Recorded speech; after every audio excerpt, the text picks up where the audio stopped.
Ma mère voulait être la belle-mère parfaite pour son beau-fils, alors elle a trafiqué ma nourriture le jour de mon anniversaire pour me donner une leçon.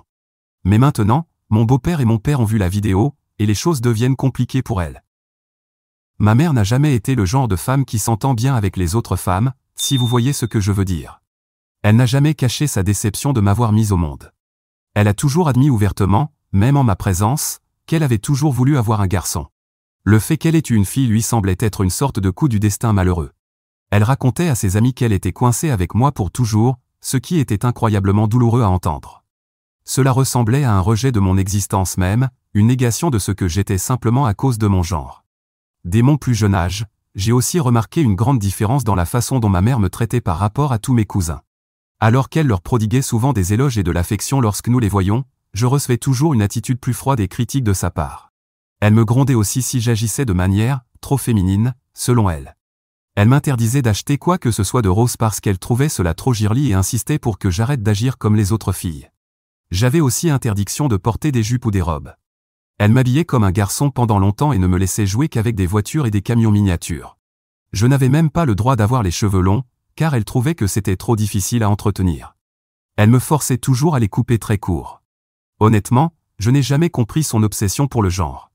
Pourquoi cela comptait-il autant que je sois une fille ou un garçon? Pourquoi ne pouvait-elle pas voir au-delà et m'apprécier pour ce que j'étais? Enfant, ces pensées tournaient en boucle dans ma tête. J'ai commencé à remettre en question ma valeur et à me demander si je pourrais un jour répondre à ses attentes. Comme si cela ne suffisait pas, elle avait aussi un mépris particulier pour les autres femmes de notre entourage, ce qui l'amenait à les critiquer et à colporter des ragots en permanence. Si l'une des collègues de ma mère obtenait une promotion, elle se plaignait auprès de mon père et moi, insinuant que cette femme avait dû coucher avec quelqu'un pour l'avoir. C'était son hypothèse par défaut, son explication immédiate pour toute réussite féminine au travail. L'idée qu'une femme puisse réussir grâce à son travail et à son mérite lui semblait totalement étrangère. C'était comme si, à ses yeux, les femmes ne pouvaient avancer qu'en compromettant leur intégrité. Si l'un de mes camarades de classe recevait plus d'attention d'un professeur, ma mère concluait immédiatement que la mère de cet enfant devait avoir une liaison avec l'enseignant, et que c'était pour cela que l'enfant avait de meilleures notes. Non seulement tout cela me semblait étrange à entendre en tant qu'enfant, mais son attitude négative était une présence constante dans ma vie, façonnant une grande partie de mon enfance et de la manière dont je me voyais, ainsi que les autres. Comme vous pouvez l'imaginer, les remarques de ma mère rendaient difficile pour moi l'établissement de relations saines avec d'autres femmes. Ces attaques constantes contre les autres femmes créaient une atmosphère où j'avais l'impression qu'il était presque mal d'admirer ou d'être proche d'une femme dans ma vie. Elle m'a fait croire que les femmes étaient toujours en compétition les unes avec les autres. Si jamais je me faisais une amie, ma mère me rappelait sans cesse qu'il valait mieux être amie avec des garçons et que ces derniers étaient toujours plus fiables. Pour cette raison, pendant longtemps, je n'ai eu que des amis garçons à l'école, car j'avais peur de me lier d'amitié avec une fille et d'être trahi.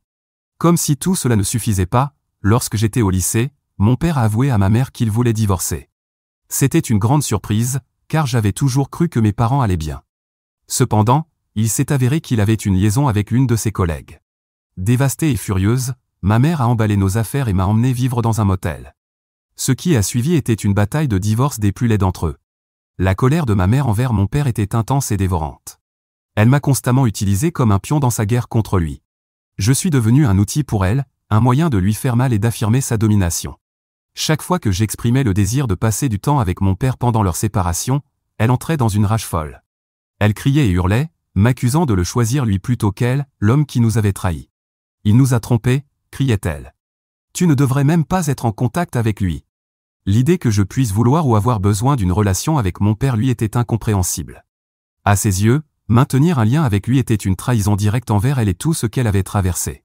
Chaque fois que j'essayais de lui dire que j'avais besoin de mes deux parents et que je ne pouvais pas simplement couper les ponts avec mon père, sa réponse était remplie de venin. Elle m'accusait d'essayer de la poignarder dans le dos, d'être déloyale. Tu devrais avoir honte de toi, tu es comme toutes les autres femmes, disait-elle. J'ai essayé de comprendre son point de vue, mais mon père me manquait terriblement. Il avait toujours été un bon père pour moi, indépendamment de sa relation avec ma mère. Quand mon père et moi nous voyions, contrairement à ma mère, il ne disait jamais un mot contre elle. Quand il a découvert que ma mère m'avait parlé de son infidélité, il s'est immédiatement excusé et a assumé l'entière responsabilité de ses actes. Il m'a expliqué qu'il était profondément malheureux dans son mariage et que tomber amoureux de sa collègue avait été une surprise. Malgré cela, il a souligné à plusieurs reprises que tromper ma mère était une grave erreur et m'a assuré que, lorsque je serais plus grande, il serait prêt à répondre à toutes mes questions sur ce qui s'était passé. Traverser le divorce de mes parents en tant qu'enfant unique a été l'un des défis les plus difficiles de ma vie. Cela m'a forcé à grandir rapidement, mais cela m'a aussi appris que mes parents, comme tout le monde, étaient humains et pouvaient commettre des erreurs. Depuis le divorce, mon père est resté une présence constante dans ma vie, veillant à remplir ses responsabilités. Il a toujours versé une pension alimentaire à ma mère, prouvant son engagement à subvenir à mes besoins malgré leur séparation. Il nous a également permis, ma mère et moi, de continuer à vivre dans notre maison familiale, bien qu'il ait déménagé. La condition était que je vive avec ma mère dans la maison afin d'assurer une stabilité dans ma vie. Il ne voulait pas que ma mère et moi traversions l'épreuve de devoir emballer toutes nos affaires et déménager dans un quartier complètement nouveau. Principalement, je vis avec ma mère, mais je passe un week-end sur 2 chez mon père. Cet arrangement me permet de maintenir une relation avec mes 2 parents. Cependant, je dois admettre que, depuis le divorce, ma mère est devenue une pire mère. Elle est obsédée par l'idée de se remarier avant mon père. Je pense que son ego a été profondément blessé par le fait que mon père l'a trompée. Après la finalisation de leur séparation, elle a commencé à sortir plus fréquemment dans des bars et des clubs, désireuse de rencontrer de nouvelles personnes et, peut-être, de trouver rapidement un nouveau partenaire. C'est ainsi qu'elle a rencontré Dave, seulement 3 mois après le divorce. Dave est DJ et père célibataire d'un garçon nommé Matthew. Dave et son ex-femme ont eu Matthew alors qu'ils étaient encore très jeunes, et après son départ, Dave a assumé l'entière responsabilité de l'éducation de son fils. Matthew a 3 ans de moins que Joe et semble plutôt bien élevé. Dave a aussi l'air d'être un homme bien. Cependant, les vrais problèmes ont commencé lorsque j'ai remarqué le comportement de ma mère envers Matthew. Comme vous le savez, ma mère a toujours voulu un fils, un rêve qui ne s'est jamais réalisé pour elle. Alors, lorsque Dave et Matthew sont entrés dans nos vies, elle semblait ravie à l'idée d'avoir enfin un garçon dans sa famille. Elle allait constamment faire du shopping avec lui achetait de nouvelles chaussures ou chemises et disait fièrement à toutes ses amies à quel point Matthew était brillant à l'école et combien elle était fière de lui. Au début, je pensais peut-être être simplement jalouse, mais cela est devenu encore plus évident lorsque même mon père a commencé à remarquer la même chose. Ma mère appelait souvent mon père pour lui demander si je pouvais passer plus de jours chez lui, car elle voulait partir en voyage avec son petit ami et son fils au lieu de rester à la maison avec moi. Si Dave avait un concert quelque part, ma mère l'accompagnait. J'essayais de ne pas trop m'inquiéter de son changement de comportement, car j'étais toujours heureuse de passer plus de temps avec mon père. Un jour, les choses ont pris une tournure décisive lorsque ma mère est rentrée d'un de ses voyages et m'a annoncé qu'elle et Dave s'étaient fiancés. C'était inattendu et bien trop rapide, étant donné qu'ils ne sortaient ensemble que depuis quelques mois. J'ai voulu la questionner à ce sujet, mais je savais que si je disais quelque chose de négatif, elle prendrait cela comme un manque de soutien de ma part. Alors, je suis restée silencieuse et me suis contentée de lui dire à quel point j'étais heureuse pour elle. Ma mère m'a ensuite annoncé qu'elle avait décidé que Dave et Matthew allaient emménager avec nous. J'ai été choquée par cette annonce, surtout parce que la maison ne lui appartenait même pas. C'était la maison de mon père, et il nous avait permis d'y rester après le divorce.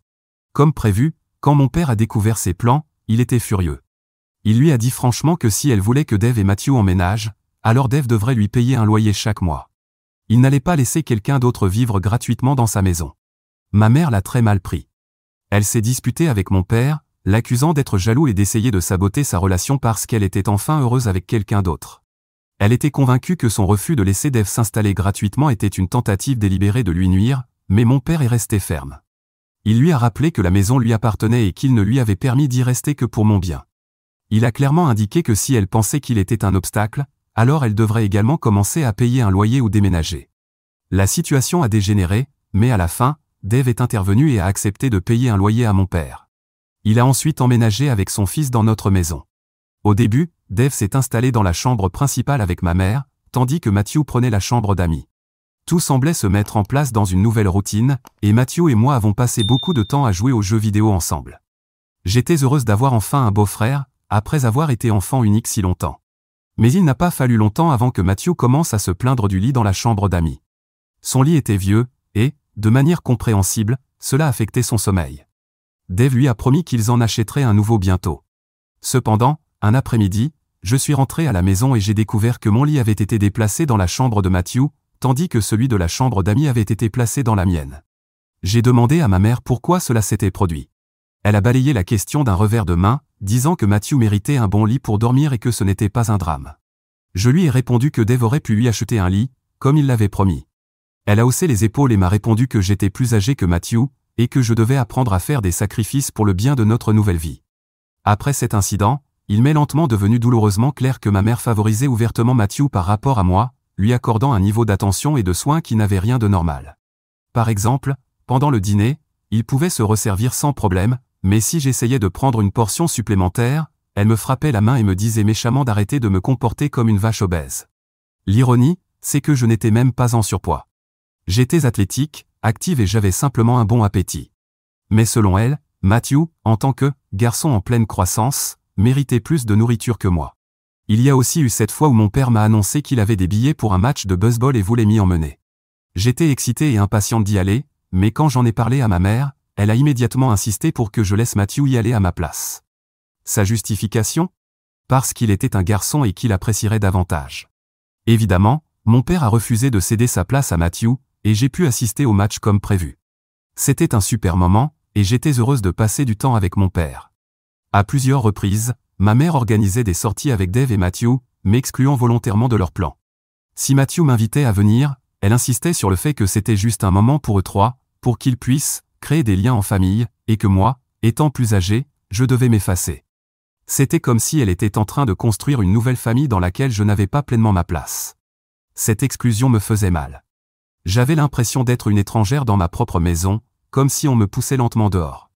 Lorsque mon 18e anniversaire approchait cette année, mon père a informé ma mère qu'il voulait organiser une grande fête pour célébrer à la fois mon passage à l'âge adulte et la fin de mon lycée.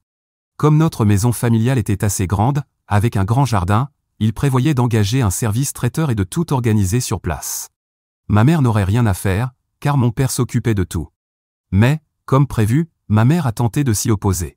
Elle a soutenu qu'organiser une fête aussi importante pour moi était inutile et qu'un simple dîner en famille au restaurant suffirait. Mon père lui a répondu que, étant sa seule fille, il voulait marquer cette étape importante de ma vie avec notre famille et nos amis. Bien que je sois d'accord avec l'idée de mon père, ma mère ne comptait pas en rester là. Elle a alors argumenté qu'une telle fête serait un affront pour Dave, car lui ne pourrait jamais offrir une fête aussi grandiose à Matthew lorsqu'il obtiendrait son diplôme. Elle a affirmé qu'il était injuste de faire ressentir à Matthew qu'il était exclu en organisant un événement entièrement centré sur moi. Elle a même suggéré que nous pourrions aussi célébrer Matthew durant la fête. C'était censé être ma journée spéciale, une étape importante, et pourtant, ma mère était plus préoccupée par ce que Matthew et Dave allaient ressentir. Mon père, cependant, en avait assez de ces arguments. Il lui a fermement rappelé que Matthew n'était pas son problème et que cette fête était pour moi, sa fille, qui méritait d'être célébrée. Il lui a clairement fait comprendre qu'il organiserait cette fête, qu'elle le veuille ou non, et que si son nouveau foyer n'était pas d'accord, alors il n'était pas invité. Et la discussion s'est arrêtée là. Face à cela, ma mère a immédiatement fait marche arrière et a accepté à contre-ségur qu'on célèbre mon anniversaire comme prévu. Mais lorsqu'il a fallu organiser la fête, elle a continué à interférer dans tout. Elle a commencé à imposer ses choix, disant que, puisque Dave était végétalien, nous devions prévoir plus d'options végétaliennes. Cela représentait un gaspillage d'argent puisque je savais que personne d'autre n'était végétalien, mais pour éviter les disputes, j'ai accepté. Plus tard, alors que je voulais commander un plat de poisson, qu'il fait partie de mes plats préférés, ma mère m'a annoncé que Matthew n'aimait pas le poisson et que je ne devais donc pas en commander. J'ai essayé de garder mon calme et lui ai fermement dit que c'était ma fête et que je voulais commander la nourriture qui me plaisait. Si elle, Dave et Matthew avaient un problème avec mes choix, ils pouvaient s'en passer pour une soirée. Ma réponse l'a mise hors d'elle. Elle s'est mise à crier, m'accusant de manquer de respect à sa famille et de me comporter comme une enfant gâtée. Elle a continué à affirmer que l'argent de mon père me montait à la tête et que je devais apprendre à me soucier de son mari et de son fils. Elle a secoué la tête, m'a pointé du doigt et a dit « Je devrais te donner une bonne leçon pour te remettre à ta place ». Elle a ensuite insisté sur le fait que si je ne prenais pas en compte les préférences de Dave et Matthew dans l'organisation de la fête, elle me punirait et me confisquerait mon téléphone. À cet instant, j'ai explosé. J'ai réalisé que j'allais avoir 18 ans et que je n'avais plus rien à perdre. J'allais bientôt partir de la maison de toute façon, alors j'ai décidé de libérer toute la colère que j'avais refoulée pendant des années. Je lui ai crié dessus en lui disant que j'avais toujours pris en compte les besoins de Matthew et Dave, mais que cette fête était la mienne, ma dernière célébration avant de partir, et que j'avais le droit de prendre mes propres décisions. Je lui ai dit que j'avais gardé le silence bien trop longtemps et que si elle osait me punir sans raison ou me confisquer mon téléphone, j'appellerais les services de protection de l'enfance pour dénoncer les années de maltraitance mentale et émotionnelle qu'elle m'avait fait subir. C'était un mensonge, bien sûr, mais je voulais qu'elle réfléchisse à 2 fois avant de me traiter à nouveau de cette façon. Ses yeux se sont écarquillés de choc en entendant cela. Elle savait qu'une enquête pourrait avoir des répercussions sur sa relation avec Dave et Matthew, qui étaient encore mineurs.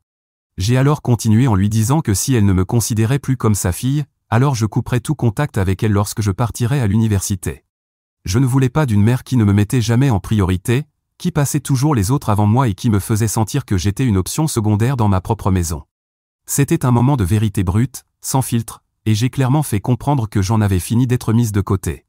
Elle a ensuite commencé à insister sur le fait que je réagissais de manière excessive et que tout ce qu'elle avait jamais voulu, c'était que je traite Dave et Matthew comme les autres membres de ma famille. Après cette dispute, elle a évité de donner son avis sur la fête autant que possible. Quand le jour de la fête est arrivé, j'étais ravi de célébrer avec ma famille et mes amis. Dave avait proposé d'être le DJ de l'événement, et c'était génial. Pendant ce temps, mon père discutait avec des proches, se vantant fièrement de l'université que j'allais bientôt intégrer. Cependant, la seule personne qui semblait à l'écart était ma mère. Elle était dans la cuisine, sirotant sa margarita et évitant visiblement de se mêler aux autres. Son désintérêt et son détachement étaient palpables, et il était difficile de ne pas remarquer à quel point elle était distante de la fête. Même Dave a remarqué son attitude distante et est allé lui parler, essayant de la convaincre de profiter de la journée comme tout le monde. Quand est venu le moment de servir la nourriture, j'ai observé ma mère préparer soigneusement les assiettes de Dave et Matthew. Elle semblait particulièrement attentive à ce qu'ils aient tout ce qu'ils aimaient.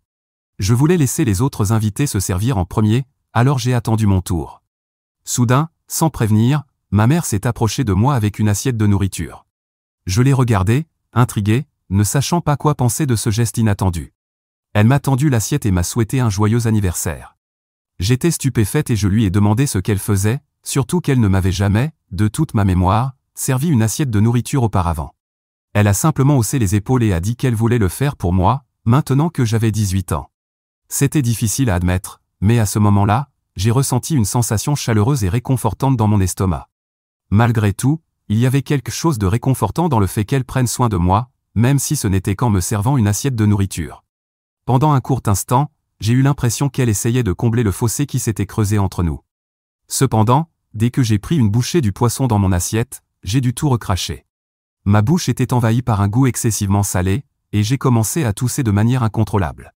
Les invités autour de moi se sont retournés pour regarder, et quelques-uns de mes cousins m'ont rapidement tendu de l'eau pour m'aider à me calmer. J'ai regardé mon assiette, perplexe, et j'ai demandé aux autres s'ils trouvaient aussi le poisson trop salé. Déconcertés, ils ont secoué la tête, confus. De plus en plus suspicieuse, j'ai regardé mon assiette une nouvelle fois, puis j'ai posé les yeux sur ma mère. Nos regards se sont croisés, et j'ai remarqué qu'elle affichait un sourire narquois. Il m'a fallu un instant pour réaliser qu'elle tenait un salière vide dans sa main, la secouant comme pour me faire comprendre qu'elle avait délibérément ajouté trop de sel à mon poisson. Tout à coup, j'ai compris qu'elle avait trafiqué ma nourriture. « Qu'est-ce que tu fais ?» ai-je demandé, la voix tendue. « Tu as vraiment mis du sel sur mon poisson ? Pourquoi ferais-tu une chose pareille ?» Elle m'a regardé, toujours avec son sourire narquois, comme si ce n'était qu'une mauvaise blague. D'un ton froid, elle m'a dit qu'elle m'avait prévenu de ne pas commander de poisson, mais que j'avais insisté, alors c'était sa façon de me donner une leçon pour avoir été aussi prétentieuse. Elle a affirmé que ce n'était qu'une blague inoffensive, mais que cela m'apprendrait à ne plus discuter avec elle à l'avenir. Je lui ai dit à quel point elle était une mère horrible rien que pour avoir eu cette idée. Ma mère s'est contentée de rire avec mépris en s'éloignant, comme si je n'avais aucune importance. Avec les caméras installées dans la maison, je savais que j'avais un moyen de la démasquer. Il montre clairement ce que ma mère a fait. Après la fête, j'ai décidé de télécharger les images de la caméra de sécurité de l'arrière-cour. Même en écrivant ceci, l'idée de ce qu'elle a fait me met en rage. Je prévois de montrer la vidéo à Dave et Matthew quand je quitterai définitivement la maison bientôt. J'aimerais pouvoir la confronter ou révéler son comportement dès maintenant, mais je vais garder le silence et attendre le bon moment, une fois que je serai loin d'elle. Alors, est-ce que je suis la méchante si j'expose ma mère à tout le monde ? Mise à jour 1. Cela fait 1 mois et demi depuis ma dernière mise à jour. J'ai enfin quitté la maison. Mon père m'a aidé à transporter toutes mes affaires jusqu'à ma chambre universitaire, et le reste de mes affaires est chez lui pour le moment. Je n'ai toujours pas raconté à mon père ce qui s'est passé avec ma mère, car je sais qu'il serait furieux, et j'ai peur que cela déclenche une énorme confrontation. Maintenant que je suis sorti de la maison, je suis prête à aller de l'avant avec mon plan pour exposer ma mère, puisqu'elle ne peut plus me faire de mal.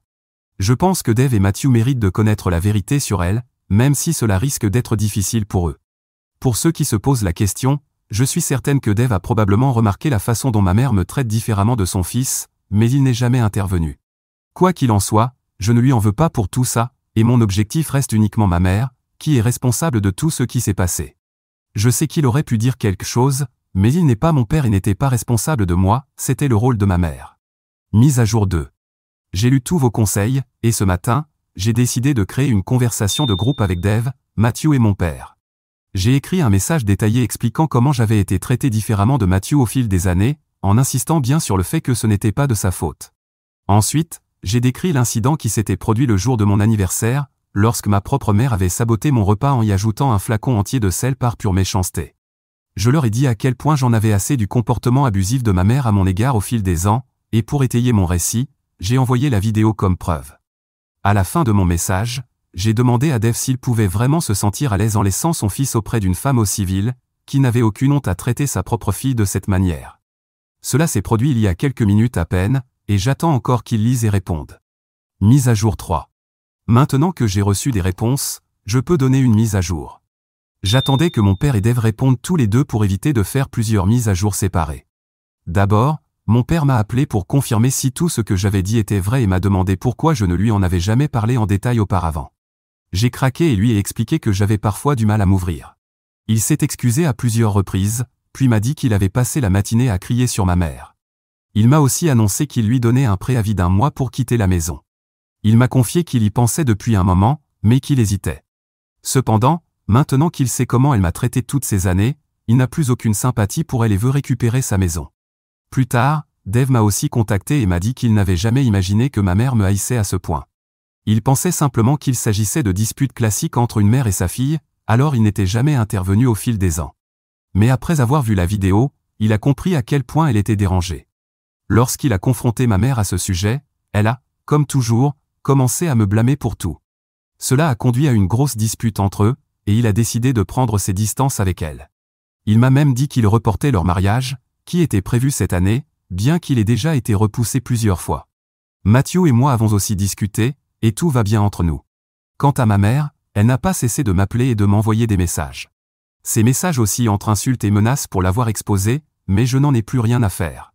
J'ai décidé de l'ignorer complètement et d'éviter tout contact avec elle pour l'instant.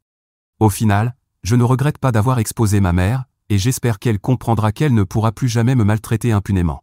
Mise à jour 4. Cela fait plusieurs mois depuis ma dernière mise à jour, et j'ai enfin l'impression de pouvoir souffler un peu.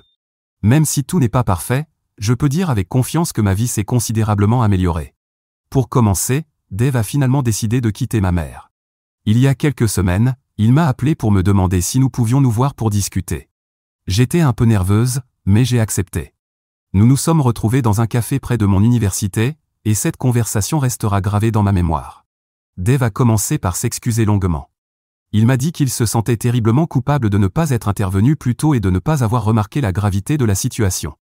Il a expliqué qu'il avait toujours eu l'impression que quelque chose n'allait pas avec ma mère, mais qu'il n'arrivait pas à mettre le doigt sur ce que c'était exactement. Tu sais, a-t-il dit, ta mère et moi sommes fiancés depuis longtemps, mais il y avait toujours quelque chose qui me retenait de franchir le pas.